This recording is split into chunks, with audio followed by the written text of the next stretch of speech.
بسم الله الرحمن الرحيم.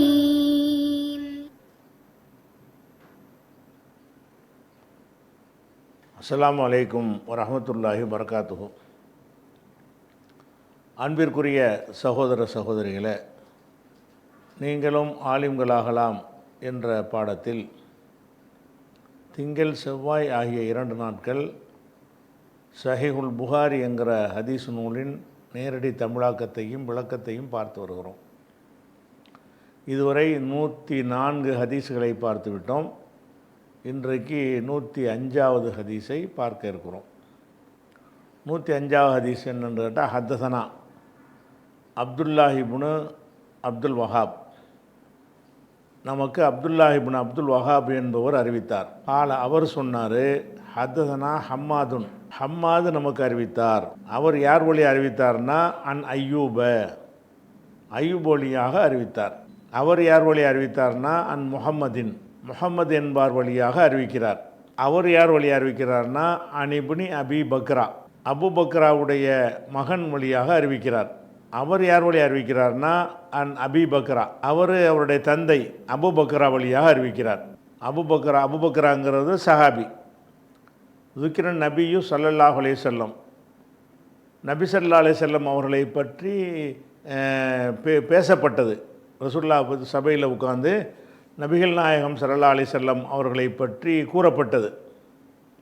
அப்போ ரசூலுல்லாஹ் சொன்னார்கள், இன்ன திமாக்கும், உங்களுடைய இரத்தங்கள், தமு என்பதுடைய ஜம்மு தான் திமாவுன்.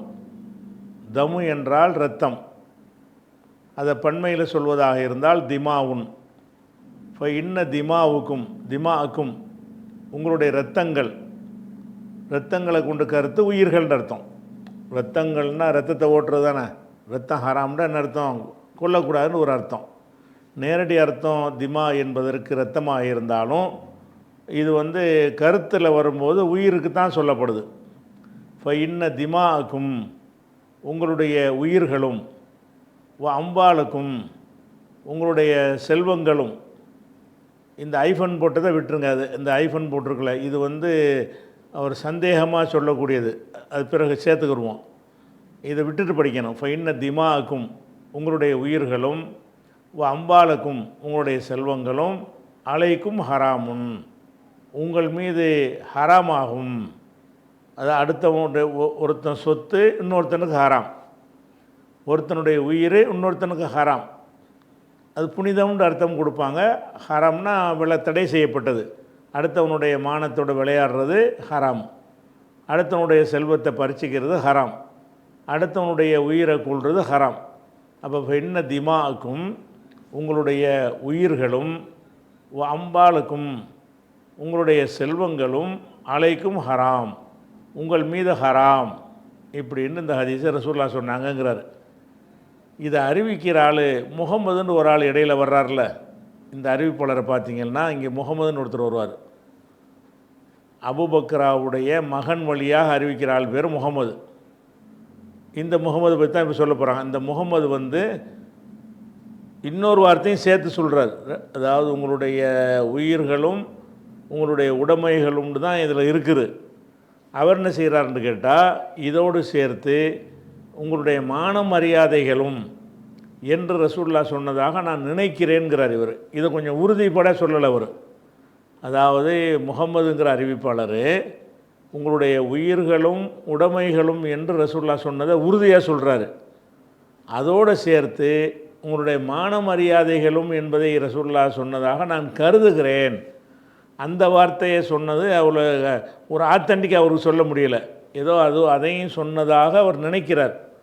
இந்த அபுபக்கராட்டேருந்து கேட்கும் பொழுது அபுபக்கரா அதையும் சொன்னதாகத்தான் நான் நினைக்கிறேன் அப்படிங்கிற. இதான் இந்த முகமதுங்கிற ஆள் யாருன்னு கேட்டால், அபுபக்கராவுடைய மகனிடமிருந்து அறிவிக்கக்கூடிய அறிவிப்பாளர்.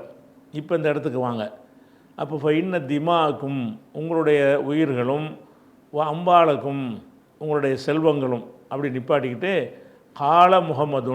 முகமது சொல்லுகிறார். இந்த முகமதுங்கிறவர் யார்? இப்போ இந்த அறிவிப்பாளரில் பார்த்தோம்ல, அவர் முகமது சொல்லுகிறார், அஹசிபுஹு, நான் இந்த ஹூ என்பது தனது உஸ்தாதை குறிக்குது. அவரே அவர் அவர் என்றால் யார்? இவருக்கு யார் சொன்னார்? அவர் தான். அஹசிபுஹு இப்னு அபி பக்கராவை பற்றி நான் நினைக்கிறேன். கால அவர் கூறியதாக நினைக்கிறேன். இந்த அபு பக்கராங்கிறவர் என்ன ரசூல்லாட்ட இவர் கேட்டால் கிடையாதுல்ல. ரசூல்லா சொன்னதாக அபு பக்கரா சொல்லி, அபு பக்கரா சொன்னதாக அவருடைய மகன் சொல்லி, அந்த மகன் தான் இவருக்கு சொல்கிறார். அந்த இப்னு அபி பக்கராங்கிறவர் கால ஆறாளுக்கும் என்றும் சொன்னதாக நான் நினைக்கிறேன். இந்த ரெண்டோடு சேர்த்து 3 சொன்னதாக நினைக்கிறேங்கிறார். 2 டவுட்டாக சொல்லலை. இப்போ இன்னும் திமாக்கும் அம்பாளுக்கும் அந்த 2ம் கான்ஃபிடெண்ட்டாக சொல்கிறாரு. இந்த ஆறாளுக்குங்கிறது அதையும் சொன்ன மாதிரி தான் ஞாபகம் இருக்குது அப்படிங்கிறார். அது கரெக்டாக ஒரு மனப்பாடம் ஆகலை. அப்போ கால முகமதுன் 3வது அறிவிப்பாளராகிய முகமது சொல்கிறார், அஹசிபுஹு கால அவர் கூறியதாக நினைக்கிறேன். இதெல்லாம் புகாரியுடைய அந்த புரிய வைக்கும் திறனில் உள்ள கோளாறு. இன்னாருன்னு பேரை சொல்ல வேண்டியான அஹசிபுஹு கால அவர் சொன்னதாக நினைக்கிறேன்னு என்ன செய்கிறாரு? போடுற அவருக்கு விளங்கினா போதும்னு நினைக்கிறாரே தவிர, இது மக்கள் விளங்குற மாதிரி அந்த வாசகத்தை அஹசிபு இப்னு அபி பக்ரா கால அப்படின்னு சொல்லியிருந்தால் பளிச்சுன்னு எல்லாருக்கும் விளங்கியிருக்கும். இருந்தாலும் நம்ம மூளையை செலவழித்து இவர் தன்னுடைய உஸ்தாதை பற்றி தானே சொல்லுவார்.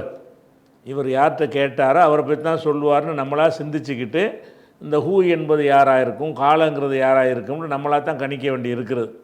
அப்போ கால முகமது சொல்லுகிறாரு, அஹசிபுஹு கால அவர் கூறியதாக நினைக்கிறேன். அவர் என்றால் எனது ஆசிரியர் என்றால் அபுபக்கராவுடைய மகன். அப்போ அபுபக்கராவுடைய மகன் கூறியதாக நான் நினைக்கிறேன், நினைவில் இருக்கிறது. என்ன கூறினார்? ஆறாளுக்கும் உங்களுடைய இருள் என்றால் மானம், இருள் என்றால் அருள் என்றால் பொருள்னு அர்த்தம். ஐனுக்கு கசர் வச்சேல்னா இருள் என்றால் மான மரியாதை. ஆறாளுடைய பன்மை ஆறாள். ஆறாளுக்கும் உங்களுடைய மானம் மரியாதைகளும் அலைக்கும் ஹராம் உங்கள் மீது ஹராம். அந்த 3ம் சேர்ந்து ஹராம்னு சொன்னார்களா, 3ல் 2 சொன்னார்களா என்பதில் டவுட் இதில் இருக்குது. அவ்வளோதான். 2 சொன்னது உறுதியாக சொன்னார், நல்லா தெரியும், ஞாபகத்தில் இருக்குது. இந்த மான மரியாதைன்னு சொன்ன மாதிரி மனசில் நினைவில் இருக்குது, அவ்வளோ அக்யூரேட்டாக எனக்கு சொல்ல முடியலை அப்படிங்கிறார். அப்போ திருப்பி ஒருக்கா வாங்க. இப்போ இன்னும் இப்போ சேர்த்த படிச்சிட வேண்டியதுதான். இப்போ ஆறாளுக்கும் சேர்த்து படிச்சிருவோம், சரியா? இப்போ இன்னும் திமாக்கும் உங்களுடைய உயிர்களும், அம்பாளுக்கும் உங்களுடைய செல்வங்களும், ஆறாளுக்கும் உங்களுடைய மான மரியாதைகளும் அலைக்கும் ஹராம் உங்கள் மீது ஹராம். உங்கள் மீது ஹராம் என்று சொன்னால் ஒருத்தனுடைய மானம் இன்னொருத்தனுக்கு ஹராம். அப்படி ஒருத்தனுடைய உங்கள் காசு உங்களுக்கு ஹராம்னு அந்த அர்த்தம் வராது. என் காசு எப்படி எனக்கு ஹராம் ஆகும்? உங்களுடைய காசு உங்கள் மத்தியில் ஹராம்னு அர்த்தம் என்னென்னு கேட்டால், உங்களில் ஒருவருடைய பொருளாதாரம் இன்னொருவருக்கு ஹராம். அந்த சொல்லுலேருந்து அந்த அர்த்தம் வராது. ஆனால் அந்த கருத்துக்கு தான் இந்த சொல்லை பயன்படுத்துவாங்க. அதாவது உங்களுடைய பொருள் உங்களுக்கு ஹராம்னா என்ன அர்த்தம்? நம்ம வீட்டு சோத்தை நம்ம திங்கக்கூடாதுன்னு அர்த்தமாயிரும். நேரடி அர்த்தம் செஞ்சீங்கன்னா, நேரடி அப்படி கரெக்டாக அகராதிப்படி உள்ள அர்த்தம் செய்கிறதா இருந்தால், உங்களுடைய செல்வங்கள் உங்களுக்கு ஹராம்னு வரும். உங்கள் செல்வம் உங்களுக்கு ஹராம்னு சொல்ல முடியுமா? நம்ம செல்வம் தான் நமக்கு ஹலால், வழங்குதா? நமக்கு உரிய செல்வம் தான் நமக்கு ஹலால். எது ஹலாலாக இருக்குதோ அதை ஹராம்னு சொல்கிற மாதிரி நேரடி அர்த்தம் அமைஞ்சிருக்கிறது. இப்போ நேரடி அர்த்தத்தை கடந்து இந்த அர்த்தத்தில் சொல்லலை. இது பொதுவாக உங்களுடைய செல்வம்னா உங்களுடைய செல்வங்கள், அதாவது உங்களில் ஒருவருடைய செல்வம் மற்றவருக்கு ஹராம்.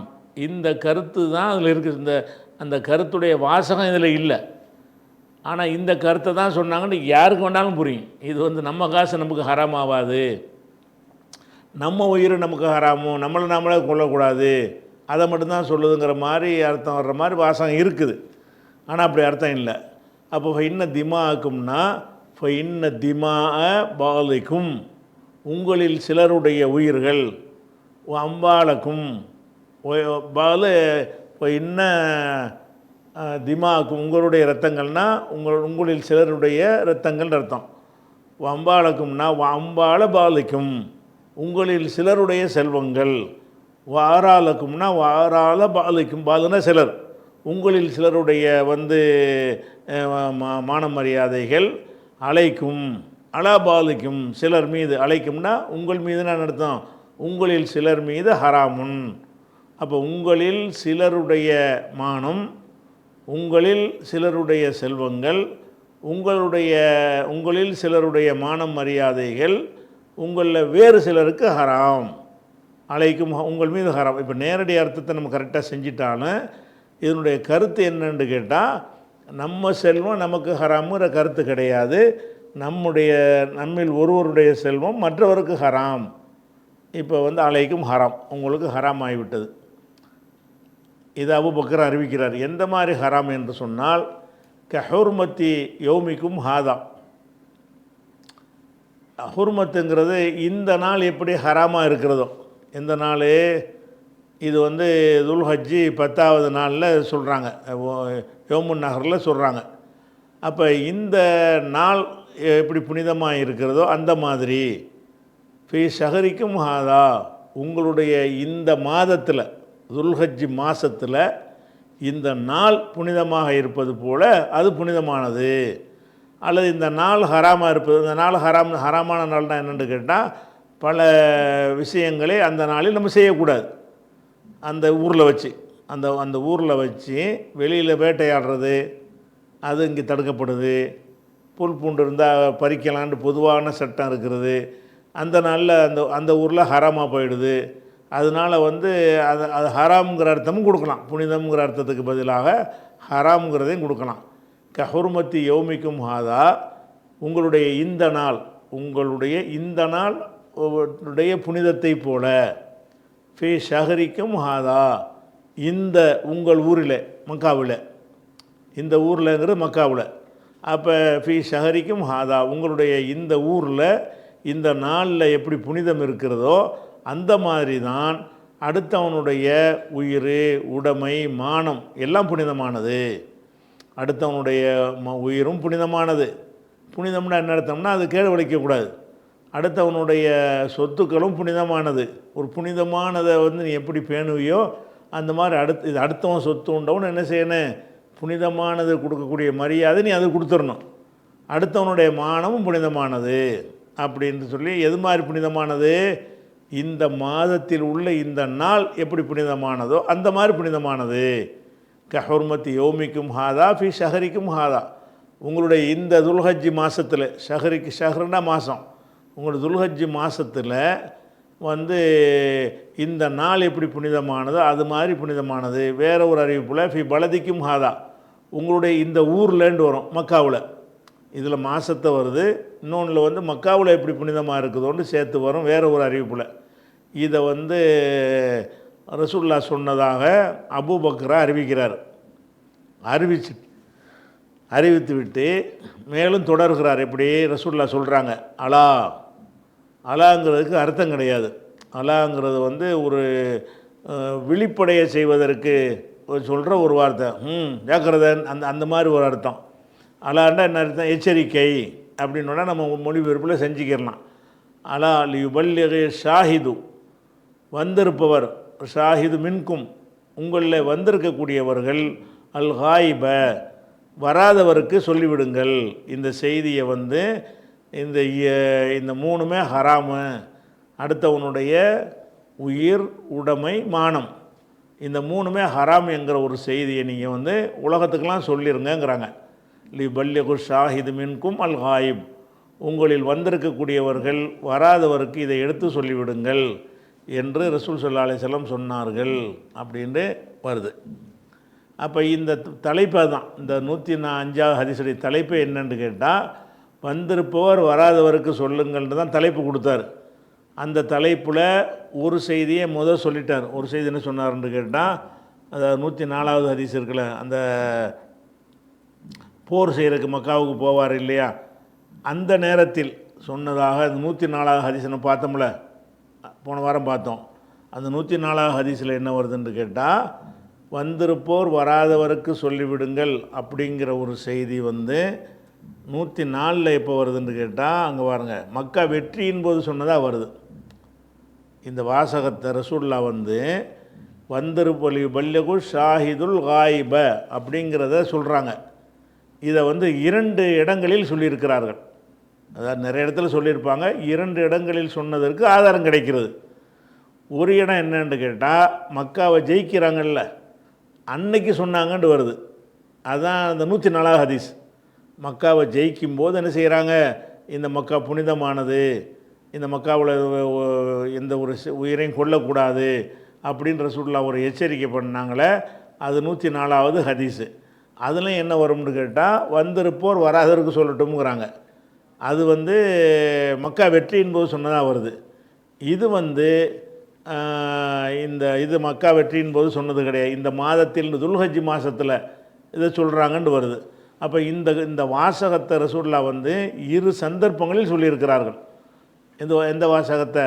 வந்திருப்பவர்கள் வராதவர்களுக்கு சொல்லிவிடுங்கள் அப்படிங்கிறத மக்கா வெற்றியின் போதும் ஒரு செய்தியை சொல்லிட்டு சொல்கிறாங்க. ஹஜ்ஜுக்கு போயிருக்கும் போதும் ஹஜ்ஜுடைய இறுதி உரைன்னு சொல்கிறாங்கல்ல, அந்த இறுதி பேருரையிலையும் இந்த விஷயத்தை ரசூலுல்லாஹ் சொல்லியிருக்கிறாங்க. சரியா? அப்போ பல்லிகு ஷாஹிது மின்கும், உங்களில் வந்திருக்கக்கூடியவர்கள் எடுத்து சொல்லிவிடட்டும், அல் ஹாயிப வராதவருக்கு சொல்லிவிடட்டும் அப்படின்ற ரசூலுல்லாஹ் சொன்னதாக இதில் வருது. அதுக்கு அடுத்தது அதே ஹதீஸில் தான் வருது, ஆனால் இது ஹதீஸ் இல்லை. அது ரசூலுல்லாஹ்வுடைய இதோ முடிஞ்சு வச்சல.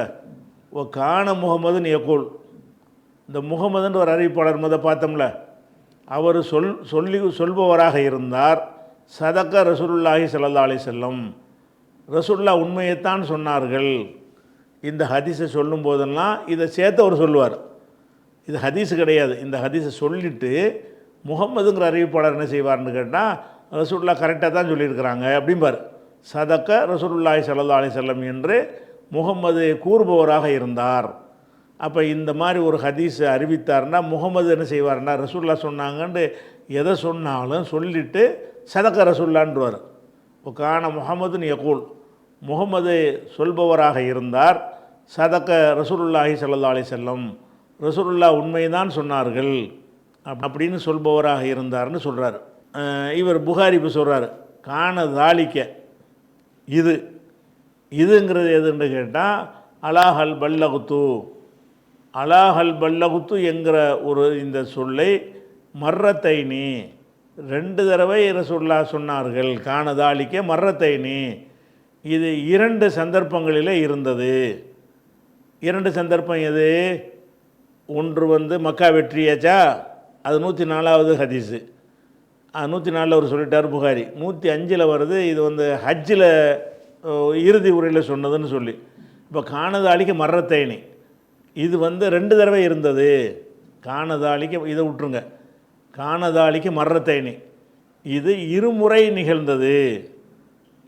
எதுன்னு சொன்னால் அலாஹல் பல்லகுத்து, நான் எடுத்து சொல்லிவிட்டேனா அப்படின்ற சொல்லா கேட்பாங்க. கேட்டுட்டு தான் இதை போய் எல்லாருக்கும் சொல்லுங்கம்பாங்க. இந்த விஷயத்தை ரசூல் ஸல்லல்லாஹு அலைஹி வஸல்லம் 2 சந்தர்ப்பங்களிலே சொல்லியிருக்கிறார்கள். இதெல்லாம் புகாரியுடைய கருத்து. ஹதீஸு முடிஞ்சிருச்சு. ஹதீஸை வச்சு விளங்கின ஒரு கருத்தை அவர் என்ன செய்கிறாரு, அவர் சேர்க்குறார். இது வந்திருப்போர் வராதவருக்கு சொல்லட்டும் அப்படிங்கிற தலைப்புக்கு உட்பட்ட 2 ஹதீஸில் 2வது ஹதீஸ். அடுத்த 106வது ஹதீஸுக்கு போகணும் இல்லையா, அதுக்கு ஒரு பாடம் போடுறார். இந்த பாடம் என்னன்னு கேட்டால், நபியின் பெயரால் பொய் சொல்வது பயங்கர குற்றம் என்பது பற்றிய பாடம். பாபு இஸ்மி மன்கதப, பொய் சொல்பவனுடைய குற்றம். யார் மீது பொய்? அலன் நபி ஸல்லல்லாஹு அலைஹி வஸல்லம், ரசூலுல்லாஹ்வின் மீது பொய்னா ரசூலுல்லாஹ் பெயரால் அர்த்தம். ரசூலுல்லாஹ் மீது பொய் சொல்வது என்றால் நபிகள் நாயகத்தின் பெயரால் பொய் சொல்பவனுடைய குற்றம் குறித்த பாடம். அது எவ்வளோ பெரிய குற்றம், அது சின்ன விஷயம் கிடையாது என்பதை குறித்து பேசுகிற பாடம் அப்படின்னு வருது.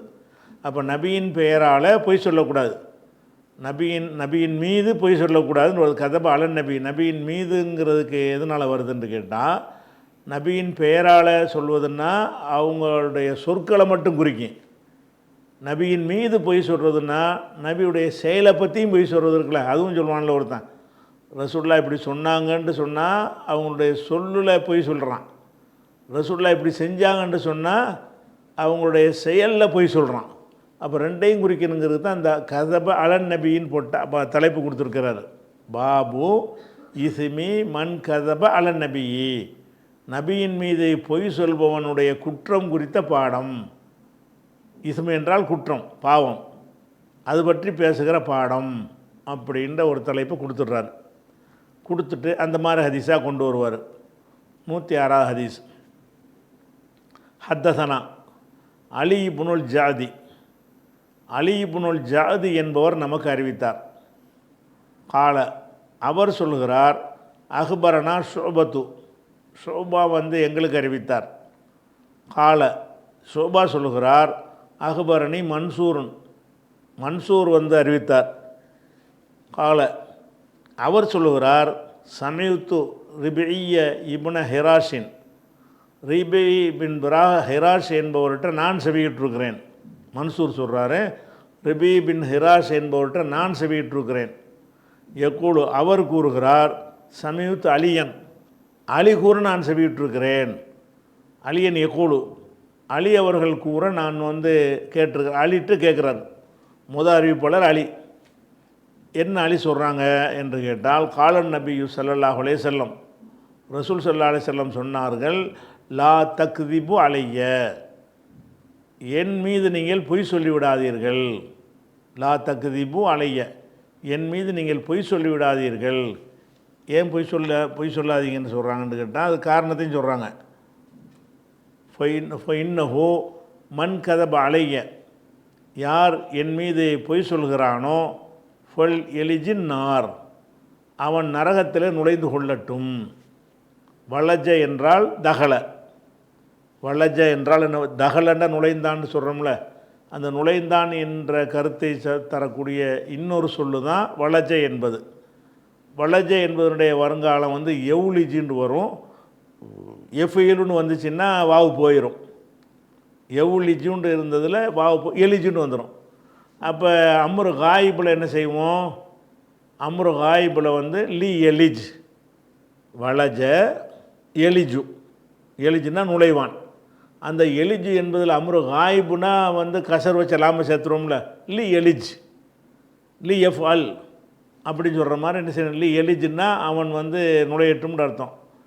இந்த அம்ரு காயிபுடைய லாம் இருக்குல்ல, லீங்கிறது, அந்த லீயில் வேறு ஒரு சொல்லோடு நம்ம சேர்த்துட்டோம்னு சொன்னால் அந்த லாமுக்கு சுக்குன்னு வச்சுருவாங்க. ஃபலி எலிஜுன்னு சொல்ல மாட்டாங்க, ஃபல் எலிஜ். இப்போ லி எஃப் அல், அவன் செய்யட்டும்ங்கிறோம். அந்த லி எஃப் ஆல்ங்கிறதுக்கு முன்னாடி ஒரு வாவை போட்டிங்கன்னு வைங்க, ஒல் எஃப் அல், ஒலி எஃப் அல்னு சொல்லக்கூடாது. எப்படி சொல்லணும், ஒல் எஃப் அல், ஃபல் எஃப் அல். அந்த லாமு அசலில் அது சுக்கூன் தான், அது சுக்கூன் வச்ச லாமு தான் அமரு காயிபுல வரணும். ஆனால் சுக்கூன் வச்ச லாமை வச்சு வாசிக்க இயலாதுங்கிறதுனால தான் லீ எலிஜுன்னு என்ன செய்கிறாங்க, லீ எஃப் அல்னு ஆக்கியிருக்கிறாங்க. இது எங்கெல்லாம் அந்த லாமுக்கு முன்னாடி வேறு ஒரு ஹர்ஃபு சேர்க்கப்படுதோ அந்த இடத்துல எல்லாம் லீ என்கிறது இல் என்று மாறிக்கிறோம். அப்போ அந்த ஃபுல் எலிஜுடைய கிராமர் என்னன்னு கேட்டால், இது வளஜ என்கிற, அதாவது முதல் எழுத்தில் வாவு இருக்கும்ல, அந்த வகையான இல்லத்து எழுத்தில் உள்ளது. அது வளஜ என்பதனுடைய வருங்காலம் எஃப் இலுண்டு வந்துச்சுன்னு சொன்னால் அதில் உள்ள அந்த வாவு போயிடும். எவுலிஜுன்னு வந்தால் அதில் மட்டும் போகும், மற்றெல்லாம் போகாது. மஜ்ஹூலெல்லாம் யூலஜுனெல்லாம் போகாது. அப்போ எவுலிஜுன்னு வறுமையானால் எலிஜு என்று வரும். அந்த எலிஜு என்பதற்கு அம்ரு காயிபு சொல்வதாக இருந்தால் லி எலிஜ், அவன் நுழையட்டும் அப்படின்னு அர்த்தம் வரும். இந்த லீ எலிஜ் என்பதில் லீ எலிஜின்னு இருந்தால் அப்படி சொல்லிட்டு போயிடலாம். அது அதுக்கு முன்னாடி ஒரு ஃபே சேர்க்கப்படுது. இந்த மண் வந்த காரணத்தினால, மண் கதபன்னு வந்துச்சுல, அதனால ஷர்த்து வந்துச்சுன்னா அந்த ஜவாபில் இந்த ஃபே சேர்ப்பாங்க. மண் கதபலைய, யார் என் மீது பொய் சொல்லுகிறானோ, ஃபலி எலிஜின்னு வார்த்தை தான் ஃபல் எலிஜ். ஃபலி எலிஜின்னு சொல்லாமல் இப்படி சொல்லுவாங்க, ஃபல் எலிஜ், ஃபல் எலிஜின்னு வரும். அந்த இஜ்ஜு என்பது கசரா போச்சு, ஜீண்டு ஆயிடுச்சு. ஏன் ஆயிடுச்சின்னு சொன்னால் அதுக்கு பின்னாடி இன்னொரு அன்னார்லேயும் சுக்குன் இருக்குது. சத்து வச்சா சுக்குன் தானே, சத்து வச்சு எழுத்துன்னா சத்து என்றாலே ஒரு சுக்குன்னு ஒரு ஹரக்கத்துன்னு அர்த்தம். அப்போ ஃபல் எலிஜின் நார், அவன் நரகத்தில் நுழைந்து கொள்ளட்டும். யார் என் மீது பொய் சொல்கிறானோ அவனே போய் நரகத்தில் நுழைஞ்சிக்கிறட்டும்னா நுழைவான்னு அர்த்தம். நுழைந்துக்கிறட்டும்னு ஸ்டைலில் அந்த வார்த்தை இருந்தாலும் அதனுடைய கருத்து என்ன, பொய் சொன்னால் அவன் நரகத்தில் நுழைவான். என் மீது பொய் சொல்லுதல் என்பது நரகத்தில் சேர்க்கிற ஒரு குற்றம் என்று ரசூலுல்லாஹ் சொல்லிவிட்டார்கள். ஒரு ஹதீஸு இது அலி அறிவிக்கிற ஹதீஸ். அடுத்து 107வது ஹதீஸ். இதே விஷயத்தை தான் பல பல ரூட்டில் கொண்டு வர்றார். ஹத்தசனா அபுல் வலீத், அபுல் வலீத் என்பார் நமக்கு சொன்னார். கால அவர் சொன்னார், ஹத்தசனா ஷோபா, நமக்கு ஷோபா சொன்னார். அவர் யார் வழியாக சொன்னார்ன்னு கேட்டால், ஜாமி இப்னு ஷத்தாத், ஜாமி இப்னு ஷத்தாத் என்பவர் வழியாக அவர் சொன்னார். அவர் யார் வழியாக சொன்னார்ன்னு கேட்டால், ஆமிர் இப்னு அப்துல்லாஹி இப்னு ஜுபைர், ஆமிர் பின் அப்துல்லாஹி இப்னு ஜுபைர் வழியாக அவர் சொல்லுகிறார். அவர் யார் வழியாக அறிவிக்கிறார்னா, அபீஹி, அவருடைய தந்தையாகிய அப்துல்லாஹி இப்னு ஜுபைர் வழியாக. இந்த ஹலீஃபா மதீனாவுலாம் இருந்தார்ல, அவர் அப்துல்லாஹி இப்னு மக்காவோட நான் தான் அமீர்னு சொல்லிக்கிட்டார்ல, கொல்லப்பட்டார்ல யசீதுடைய ஆட்சியில், அவர் தான் அவர். அப்போ அப்துல்லாஹி அபீஹின்னா அந்த ஆமீர் என்பவர் தன் தந்தை வழியாக அறிவிக்கிறார். அவருடைய தந்தை யார்? அப்துல்லா இப்னு ஜுபைர். அப்துல்லா இப்னு ஜுபைர் யார் வழியாக அறிவிக்கிறார்னா, கால அவர் சொல்லுகிறாரு, குல்துலி ஜுபைரி, நான் என் தந்தை இடத்துல கேட்டேன். அப்துல்லா இப்னு ஜுபைர் அவங்க தந்தை தான் ஜுபைர். அப்போ அப்துல்லா இப்னு ஜுபைர் சொல்கிறாரு, குல்த்து, நான் சொன்னேன், லி ஜுபைரி, எனது தகப்பனார் ஜுபைர் இடத்துல நான் சொன்னேன். என்ன சொன்னேன்டா கேட்டேன். என்ன கேட்டேன்னா, இன்னி லா அஸ்மவுக துஹத்திது, நீங்கள் அறிவித்து நான் செவியுறவில்லையே. லா அஸ்மவுக, உங்களிடம் செவியுறவில்லை. துஹத்திது அன் ரசூலில்லா, ரசூல்லா வழியாக நீங்கள் அறிவித்து நான் செவியுறாமல் இருக்கிறேன். எந்த மாதிரி? கமாயு ஹத்திது ஃபுலானும் ஃபுலான், இன்னின்னார் இன்னநாளுக்கு அறிவிக்கிறார்கள், அதுபோல் இன்னென்ன நபர்கள் அறிவிப்பது போல் நீங்கள் அறிவிப்பதில்லையே, நான் அறிவித்து நான் கேட்டதில்லையேன்னு கேட்குறாரு. என்ன கேட்குறாருன்னு கேட்டால், ஜுபைர் ஆரம்பகால சஹாபியில் ஒரு சஹாபி, சொர்க்கவாசிகள் என்று சொல்லப்பட்ட 10 பேரில் ஒரு ஆள். ரொம்ப துவக்கத்தில் இஸ்லாத்தில் ஏற்றுக்கொண்ட சஹாபாக்க முக்கியமான 10 தலைகளில் ஒரு ஆள் யார்? ஜுபைர். அதிகமான கஷ்டத்தை ஏற்றுக்கொண்ட ஒரு ஆள். அதுபோக ரசூலுல்லாவுடைய மாமி மகன் வேற ஜுபைருங்கிற ஆள். அவ்வளோ மாமி மகன்கிற நெருக்கமான உறவு, ஆரம்பகால முஸ்லீம்கிற உறவெல்லாம் அவருக்கு இருந்தால் கூட, அவர் மக்கள்கிட்ட ரசூல்லா சொன்னாங்கன்னு ஜாஸ்தி அறிவிக்க மாட்டார். ரொம்ப நெருக்கம் உள்ளவங்க ரொம்ப தெரிஞ்சிருப்பாங்கல்ல, ரசூலுல்லாவோட ரொம்ப நெருக்கம், குடும்ப உறவுனாலே நெருக்கமாக இருக்கிறாரு. ஆரம்பகால சஹாபிங்கும் போது அதிக நெருக்கமாக இருப்பார். அப்போ ரசூலுல்லாவுக்கு இப்போ நெருக்கமான 10 பேரில் ஒரு ஆளுங்கிற அளவில் கணிக்கப்பட்டு இருந்தார். அப்படிங்கும்போது நிறைய விஷயங்கள் ரசூலுல்லாஹ்ட்டேருந்து அவர் அறிஞ்சிருக்க வாய்ப்பு இருக்கிறது. ஆனாலும் அவர்கிட்ட எடுத்து பார்த்திங்கன்னா நிறைய ஹதீஸுகள் அறிவிச்சிருக்க மாட்டார். இது அவருடைய மகனுக்கு ஆச்சரியமாக இருக்கிறது. பாப்பா இவ்வளோ ரசூலுல்லாவுக்கு நெருக்கமாக இருக்கிறாங்களே, இருந்து ஒரு ஹதீஸையும் சொல்ல மாட்டேங்கிறாங்களே, ரசூலுல்லாஹ் வழியாக மற்ற ஆளுக்கெல்லாம் அறிவிக்கிற மாதிரி, அபூ ஹுரைரா இவங்கெல்லாம் அறிவிக்கிற மாதிரி இவர் அறிவிக்க மாட்டேங்கிறாரேன்னு அவருக்கு ஒரு டவுட்டு வருது. அந்த டவுட்டு தான் இப்போ கேட்குறாரு. என்ன கேட்குறாரு? அப்போ குல்துலி ஜுபைரி, ஜுபைரிடத்தில் நான் வாப்பாவிடத்தில் சொன்னேன், இன்னி லா அஸ்மவுக துஹத்திசு அன் ரசூலில்லா, ரசூலுல்லாஹ் வழியாக நீங்கள் அறிவித்து நான் செவியுறவில்லையே. எந்த மாதிரி அறிவிக்கலைன்னு கேட்டால், கமாயு ஹத்திசு ஃபுலானுன் இன்னாரும் ஓ ஃபுலானுன் இன்னாரும், 2 பேரை சொல்லியிருக்கிறாரு. அந்த பேர் யாபத்தில் இல்லாதனால ஃபுலான் போட்டுருவாங்க. கமாயு ஹத்திசு ஃபுலானுன் ஓ ஃபுலானுன், இன்னும் நாள் அறிவிக்கிற மாதிரி நீங்கள் அறிவிக்கலையே, அறிவித்து நான் செவியுறலையே. மகனாகிய நான் உங்கள்கிட்ட ரசூலுல்லாஹ் சொன்னதாக ஹதீஸுகளை நீங்கள் அறிவித்து நான் பார்க்கவே இல்லை, ரொம்ப அறிவிக்க மாட்டேங்கிறீங்க அப்படின்னு சொல்லி, அது ஏன்ங்கிறது இல்லை அதை தான் கேட்குறார். அந்த கேள்விக்கு உள்ள விஷயம், அந்த கேள்வி கேட்டாரா, அதுக்கு ரசூல் அவரை ஜுபைர் சொன்ன பதில், அதை பதிலை முடிச்சுக்கிறோம். அவர் என்ன பதில் சொல்கிறார்? கால ஜுபைர் சொல்கிறாரு, அமாண்டாலும் ஒரு அறிந்து கொள்ன்ற அர்த்தம், ஒரு எச்சரிக்கை செய்வதற்குரிய ஒரு சொல்லு. இன்னி லம் உஃபாரிக்கு, நான் ரசூலுல்லாவை பிரிந்திருக்கவே இல்லை. அவர் சொல்கிறாரு, இன்னி நான் லம் உஃபாரிக்குஹு என்பது ரசூலுல்லாவை குறிக்கும். இன்னி லம் உஃபாரிக்கு ரசூலுல்லாஹி ஸல்லல்லாஹு அலைஹி வஸல்லம், ரசூலுல்லாவை நான் பிரிந்திருக்கவில்லை, கிட்டத்தான் இருந்தேன், நிறைய கேட்டிருக்கிறேன், வலாக்கின் என்றாலும் சமீத்துஹு யகூலு அவர்கள் சொல்ல நான் கேட்டிருக்கிறேன், மன் கதப அலைய என் மீது யார் பொய் சொல்வானேயானால் ஃபல்யத்த பவ்வ அவன் அமைத்து கொள்ளட்டும், மக்காதஹு அவனுடைய இருப்பிடத்தை அமைத்து கொள்ளட்டும், நரகத்தில் அமைத்து கொள்ளட்டும். யார் என் மீது பொய் சொல்லுகிறானோ அவன் தன்னுடைய இருப்பிடத்தை நரகத்தில் ஆக்கி கொள்ளட்டும் என்று ரசூலுல்லாஹ் சொல்ல நான் கேட்டிருக்கிறேன். அந்த ஒரு பயத்தினால தான் நான் சொல்ல மாட்டேங்கிறேன். நம்ம சொல்கிற விஷயம் தப்பாயிடக்கூடாதோ, கூட குறைய சொல்லிடுவோமோ, ரசூலுல்லாஹ் பேரில் ஏதாவது பொய் வந்துடுமோ என்று பயந்து கொண்டு தான் நான் அறிவிக்கிறேன். ரசூலுல்லாஹ் நான் பெரியவளாம் கிடையாது, நிறைய கேட்டிருக்கிறேன். அம்மா இன்னி லம்மு ஃபாரிகுஹு நான் அவர்களை பிரிந்ததே கிடையாது. ஆனால் உலாக்கின் சமீத்துஹு யகூலு அவர்கள் கூற கேட்டிருக்கிறேன். என்ன கூற கேட்டிருக்கிறேன்? மன் கதபாலைய ஃபல்யத்த பவ மக்கது மினன்னார் என்று கூற கேட்டிருக்கிறேன். இந்த சொல்லு ஹதீஸ் அறிவிப்பதை விட்டு என்னை தடுக்கிறதுன்ற கருத்துப்பட சொல்கிறார். இதனுடைய அடுத்த ஹதீஸை நம்ம என்ன செய்வோம், நாளைக்கு பார்க்கலாம். அஸ்ஸலாமு அலைக்கும்.